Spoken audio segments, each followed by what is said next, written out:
트럼프 대통령이 대법원의 상호관세 위법 판단에 따라 글로벌 관세 15%를 책정하는 방안을 구체적으로 준비하고 있습니다. 민주당 소속 연방 상원 의원들이 대법원 상호관세 위법 판결에 관련 환급 의무화 방안을 추진하고 있습니다. 기록적인 폭설이 뉴욕과 뉴저지 일대를 덮쳤습니다. 이런 가운데 기상당국이 추가적으로 눈이 올 거라는 예보를 내놓으면서 지역사회는 점차 혼돈에 빠지고 있습니다. 지난해 KBO 리그 한국 시리즈에서 우승한 LG 트윈스가 애리조나에서 한 달간 전지훈련을 개최했습니다. 브라질 남동부에 폭우가 내리면서 사상자가 속출하고 있습니다. 재난지역이 선포되고 휴교령도 내려졌습니다. 2026년 아스테바 헬스플랜은 식료품과 일반 의약품 비용으로 연체대 2,880불까지 혜택을 드립니다. 사용하지 않은 금액은 다음 달로 2월됩니다. 자세한 내용은 1888-688-8584로 문의하세요. 메디케어 가입자라면 치과 비용도 걱정하지 마세요. 2026년 아스티바 헬스플랜은 연체대 3,560불까지 치과 혜택을 제공합니다. 자세한 내용은 1888-688-8584로 문의하세요. 시청자 여러분 안녕하십니까? KBS 아메리카 뉴스입니다. 대법원의 상호관세 위법 판단 이후 글로벌 관세를 15%로 하겠다는 트럼프 대통령의 뜻에 따라 백악관이 실제 작업에 착수한 것으로 알려졌습니다. 김성수 기자가 보도합니다. 미 연방대법원의 상호관세 위법 판결 뒤 트럼프 미 대통령은 무역법 122조를 들어 10% 글로벌 관세에 서명했습니다. Today I will sign an order to impose a 10% global tariff under Section 122. 트럼프 미 대통령은 다음 날 돌연 이를 15%로 올리겠다고 했는데 로이터 통신은 백악관 당국자를 인용해 이 관세 세율 인상 작업을 진행 중이라고 보도했습니다. 따라서 포고령 발표 등 절차를 거친 뒤 현실화할 것으로 보이는데 구체적인 인상 시점은 여전히 미지수입니다. 우선 트럼프 대통령이 서명한 10% 글로벌 관세는 한국 시간 어제 오후 2시 1분을 기해 적용이 시작됐습니다. 트럼프 행정부는 동시에 특정 국가가 불공정 무역 관행을 하고 있다 드러나면 관세를 매길 수 있는 무역법 301조도 공식화하고 있습니다. During that time, it is very likely that those studies will result in higher 232s, higher 301s, and it will get us back to the same tariff level. 쿠팡 측 요청에 따라 한국을 무역법 301조에 근거해 조사할 경우 한국에 영향을 미칠 수 있다는 관측도 나오는데 우리 정부 측에서도 상황을 주시하고 있는 것으로 전해졌습니다. 한편 트럼프 대통령은 오늘 집권 2기 주요 입법 과제와 대내외 정책 방향을 알리는 첫 국정연설에 나섭니다. 관세 정책은 물론 이란과의 핵 협상, 이민 정책 등을 다룰 것으로 보이는데 트럼프 대통령이 기존 노선을 포기하지 않을 것이란 분석이 나옵니다. 워싱턴에서 KBS 뉴스 김성수입니다. 대법원이 트럼프 행정부의 상호관세에 대한 위법 판결을 내린 이후 민주당 소속 연방 상원 의원들이 환급을 의무화하는 법안을 발의했습니다. 한인 앤디 김 연방 상원 의원이 법안 추진을 주도하고 있어 실현 가능성에 관심이 모아집니다. 윤범수 기자가 보도합니다. 2026 관세 환급 법안. 지난 금요일 연방 대법원이 국제 비상경제 고난법에 근거해 부과된 관세가 불법이라고 판결함에 따라 징수된 관세를 환급하는 내용을 담았습니다. 법안은 환급 기간과 대상, 규모도 명확히 했습니다. 그동안 걷어들인 관세 전액에 더해 이자까지 포함해 법안 시행 내 180일 이내 환급을 완료해야 합니다. 대상은 중소기업의 환급을 우선시하고 관세 부담을 소비자에게 전가했던 업체들에게도 환급을 의무화했습니다. 이번 법안은 3명의 민주당 상원의원이 대표 발의했고 22명의 민주당 연방 상원의원들이 공동 발의로 참여했습니다. 특히 한인 앤디 킴 상원의원은 직접 방송에 출연하고 성명을 발표하는 등 법안 추진에 주도적인 역할을 맡고 있습니다. This administration took money out of the pockets of American families, upwards of $1,700 per family. They should give it back. They should give it back. We can have, and we're working on legislation that would be able to have this refund back to the American people. Like checks to Americans? Is that what you're suggesting? The process that we're working through this, but that's exactly what we need to be pushing towards, is just getting this back to the American people who are struggling.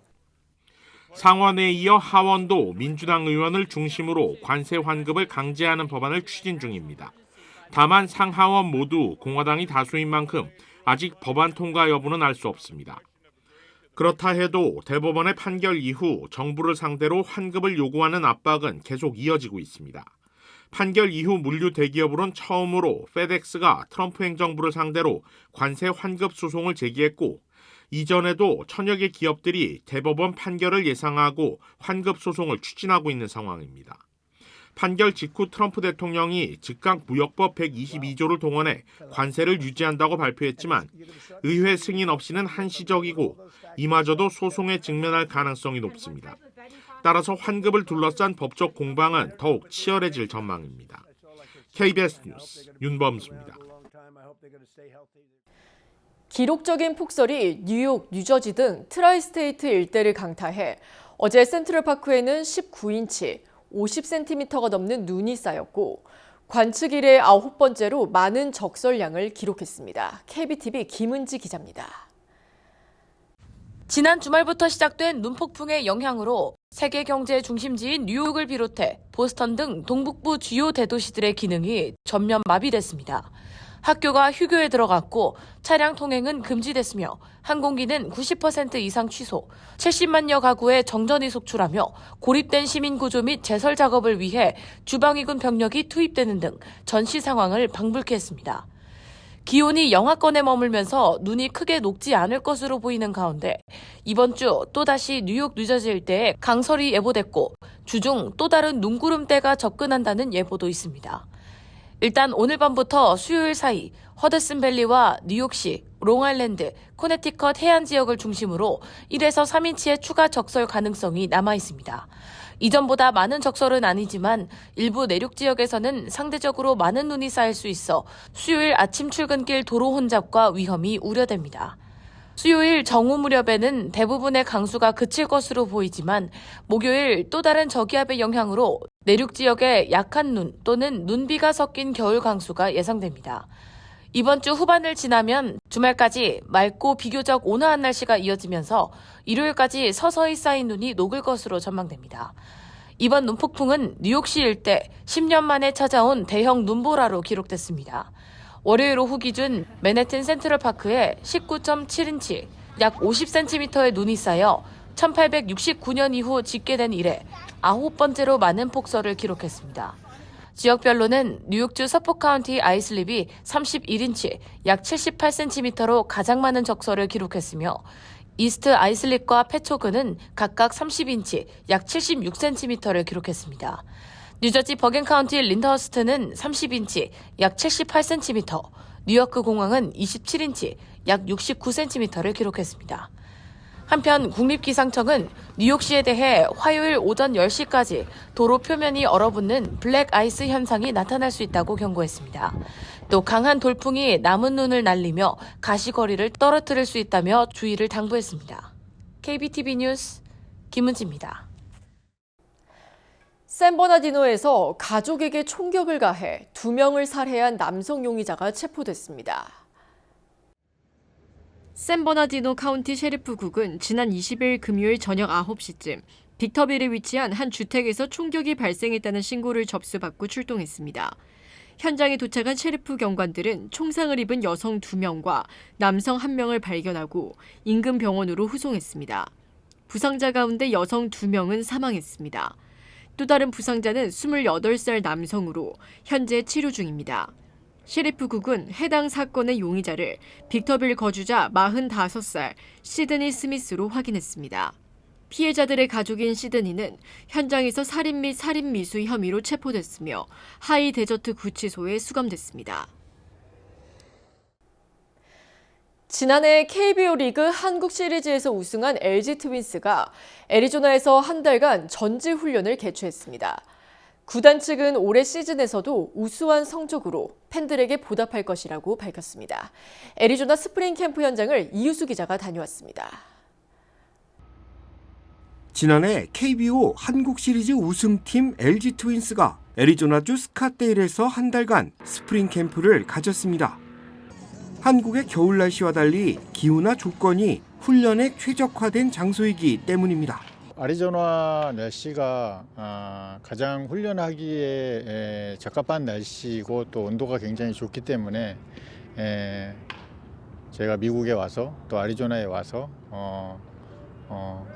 제가 감독을 맡고 3년째 왔는데 또 우승을 2번 하는 어떤 결과물을 만들어 놓고 또 훈련의 효율성도 굉장히 높이고 있다고 생각을 합니다. 애리조나에 파견된 선수들은 1군 소속 40명으로 이들은 코칭 스태프 18명과 함께 힘든 훈련 일정을 소화했습니다. 오전부터 오후까지 촘촘하게 짜인 훈련 일정에 선수들이 지칠 법도 하지만 올해도 좋은 성적을 올리기 위해 강도 높은 훈련에 매진했습니다. 구단 측은 애리조나 스프링 캠프 이후에는 본격적인 시즌 준비에 돌입할 계획이라고 밝혔습니다. 25일부터 오키나와 2차 전지훈련장으로 이동을 해서 그곳에서 오키나와에 있는 국내 KBO 리그 팀들과 함께 연습 경기 시간을 3월 8일까지 가지고 이후에 이제 시범 경기 그리고 정규 시즌 개막까지 이어지게 됩니다. LG 트윈스 구단 측은 KBS 아메리카의 미국 KBO 생중계 소식에 보다 많은 미국 팬들과 소통할 수 있는 창구가 마련됐다고 밝혔습니다. 미국에 계시는 교포 여러분, KBS를 통해서 KBO 리그를 더욱더 재밌게 즐기실 수 있을 것 같은데 많은 시청해 주시고 또 특히 LG 트윈스 응원 많이 부탁드리겠습니다. 감사합니다. KBS 아메리카 시청자 여러분, 저는 LG 트윈스 임창규입니다. KBO를 많이 사랑해 주시고 많은 관심 가져주시고 KBO가 더 많은 분들이 더 응원할 수 있도록 더 좋은 성적과 퀄리티 있는 성적으로 보여드릴 테니 많이 응원해 주시고 시청해 주길 바라겠습니다. 감사합니다. 한국 선수들도 워낙 재밌는 선수들도 많으니까 이 계기를 통해서 많이 이렇게 비춰줬으면 좋겠다고 생각이 듭니다. 한편 LG 트윈스 구단은 다음 달 1일부터 KT와 삼성, 기아와의 평가전을 이어갈 예정입니다. 2026 KBO 정규리그는 다음 달 28일 개막을 앞두고 있습니다. 지난해 KBO 우승을 기록한 LG 트윈스는 애리조나에서 한 달간 스프링 캠프를 진행했습니다. 구단은 이제 일본 오키나와로 이동해 훈련을 이어갈 계획입니다. 스카테일에서 KBS 뉴스 이우수입니다. 최고의 한인 암 전문의와 함께하면 치료가 달라집니다. LA 한인타운과 부에나파크에 위치한 USC 노리스 종합암센터. 언어나 문화적 어려움 없이 치료에만 집중할 수 있도록 한인 의료진이 상담하고 진료해드립니다. 다양한 분야의 전문의들이 협진을 통해 진단과 치료에 최선을 다하며 임상시험 참여의 기회도 제공합니다. 환자를 먼저 생각하는 마음. USC 노리스 종합암센터. 오늘 예약하십시오. 브라질 남동부 지역을 강타한 폭우와 홍수로 대규모 인명 재산 피해가 발생했습니다. 브라질 미나스제라이스 주정부는 오늘 SNS를 통해 주내 곳곳에서 보고된 폭우로 강이 범람하고 산사태가 발생했다며 위험 지역 주민들에게 즉각 대피할 것을 강하게 권고했습니다. 현지 언론에 따르면 피해는 주이스 지포라와 우바 지역에 집중됐습니다. 주택 붕괴와 가옥, 도로, 건물 침수로 현재까지 23명이 숨지고 최소 45명이 실종된 것으로 당국은 집계했습니다. 우바 지역에서는 주택이 흙더미에 깔리고 상가가 붕괴하는 등 피해가 잇따랐습니다. 주이스 지포라 등 일부 지역은 재난지역으로 선포됐으며 학교에는 휴교령이 내려졌습니다. 브라질은 최근 몇 년간 홍수와 가뭄, 폭염 등 극단적 기상현상에 따른 피해가 반복되고 있습니다. 2024년 4월 말부터 5월 초까지 히우그란지 두수를 비롯한 남부 지역에서 발생한 전례 없는 홍수로 200여 명이 숨지고 20만 명이 피해를 입었습니다. 멕시코 카르텔의 수장 사살로 폭력 사태가 벌어졌던 과달라하라가 안정을 찾아가고 있습니다. 멕시코 셰인바움 대통령은 월드컵 개최 도시들의 안전을 보장할 것이라고 밝혔습니다. 박일중 기자가 보도합니다. 도로 곳곳에서 차량이 불타오릅니다. 인근엔 잿빛 연기가 가득합니다. 멕시코 마약 카르텔 수장 엘 멘초가 사살되면서 갱단이 일으킨 소요 사태입니다. 이 소요 사태는 북중미 월드컵에서 우리 대표팀이 1, 2차전을 치를 과달라라까지 번지면서 우려를 키웠습니다. 하지만 해안가에는 해군 함정이 투입되고 지상에도 군 2천여 명이 추가 배치되면서 빠르게 안정을 찾아가고 있습니다. 현지 시각 23일 대중교통이 정상화된 데 이어 24일엔 일반 경제활동이 가능해졌고 곧 학교도 정상화될 예정입니다.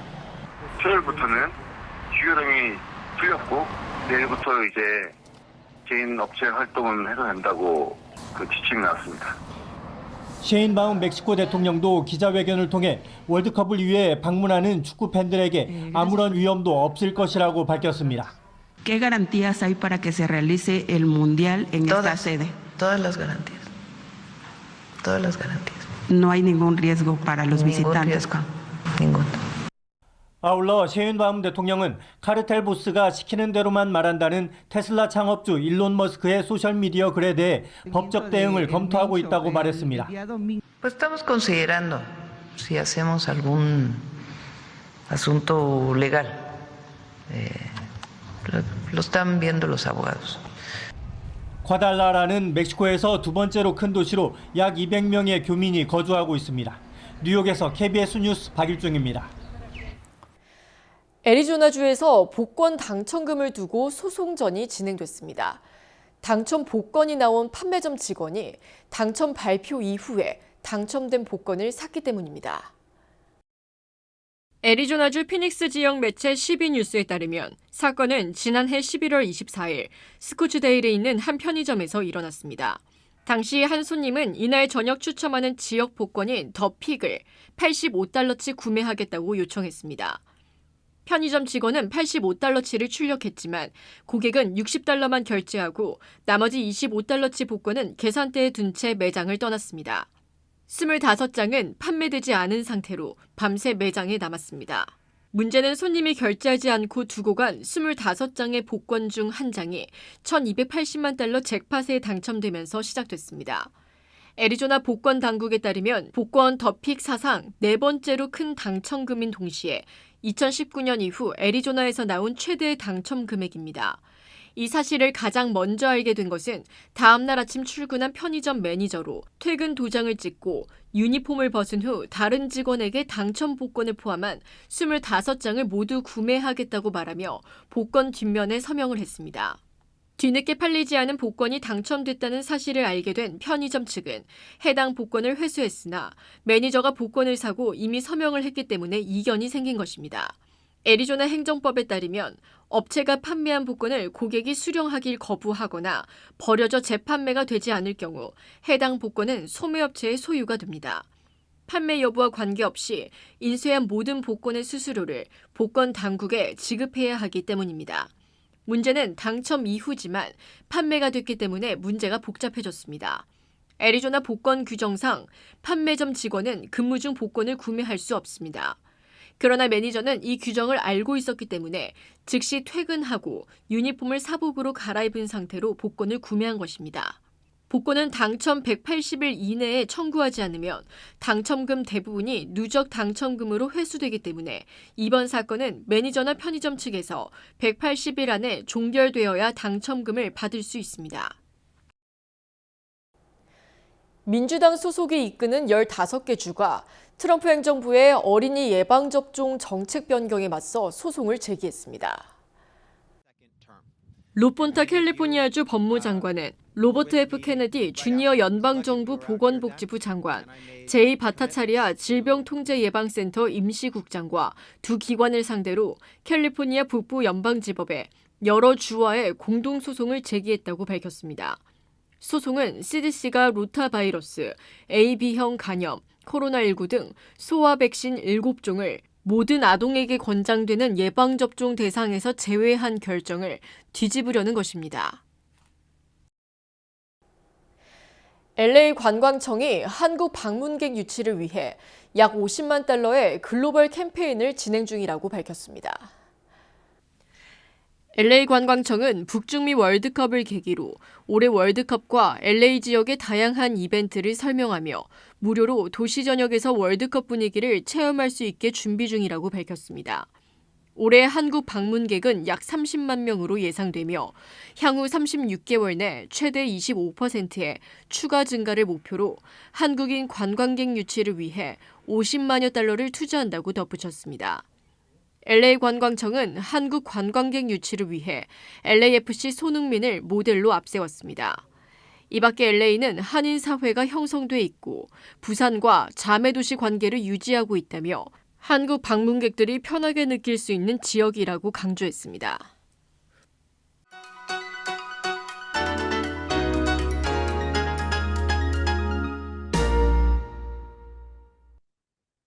주식시장은 오늘 상승했습니다. 어제 폭락세를 하루짜리 반짝 하락으로 끝내며 분위기를 급반전시켰는데요. 3대 지수 모두 합쳐 어제 낙폭의 절반 이상을 만회하며 V자 모양의 회복세에 돌입했습니다. 전망치를 웃던 소비자 신뢰지수가 3개월 최고치를 기록한 가운데 메타와 초대형 AI 반도체 파트너십을 체결하며 폭등한 AMD는 기술주 전반에 걸친 패닉 바잉을 유발했습니다. 오늘 매그니피센트 세븐도 알파벳을 제외한 6종목이 상승했는데요. 결국 어제 실종됐던 포모 현상이 다시 작동했다는 안도감이 형성됐고 저가 매수를 동반한 패닉 바잉은 초반 이후 꾸준히 몰려왔습니다. 특히 어제 25년 4개월 만에 최대 낙폭을 기록했던 IBM과 함께 5주 만에 최악의 날로 추락하며 올해 상승분을 싹 다 반납했던 다우존스가 하루 만에 반등세로 돌아선 점도 안도감을 주기에 충분했는데요. 다만 내일 엔비디아의 실적과 금요일 1월 PPI를 앞두고 관망세 역시 짙어진 상황에서 패닉 바잉의 기세는 일정 수준 이상을 넘어서지 못하며 다소 절제된 상태를 유지했습니다. 그럼에도 일단 고조된 분위기는 흔들리거나 가라앉지 않아 추가 상승 가능성이 여전히 높음을 시사했습니다. 지금까지 김지한이었습니다.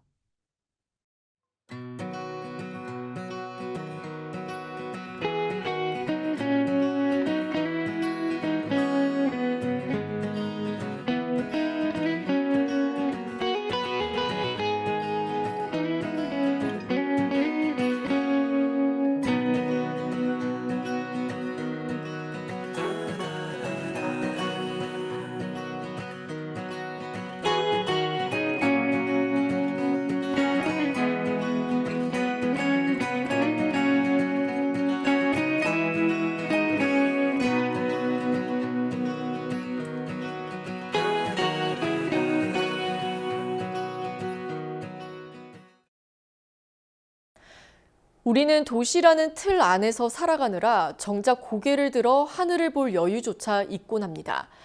하지만 바라보지 않아도 느껴진다는 말처럼 우리를 둘러싼 일상은 늘 그 자리에 있습니다. 오늘 하루 시선은 비록 건물 사이에 머물렀을지라도 마음만큼은 광활한 하늘을 느낀 시간이었길 바랍니다. KBS 아메리카 뉴스 마칩니다.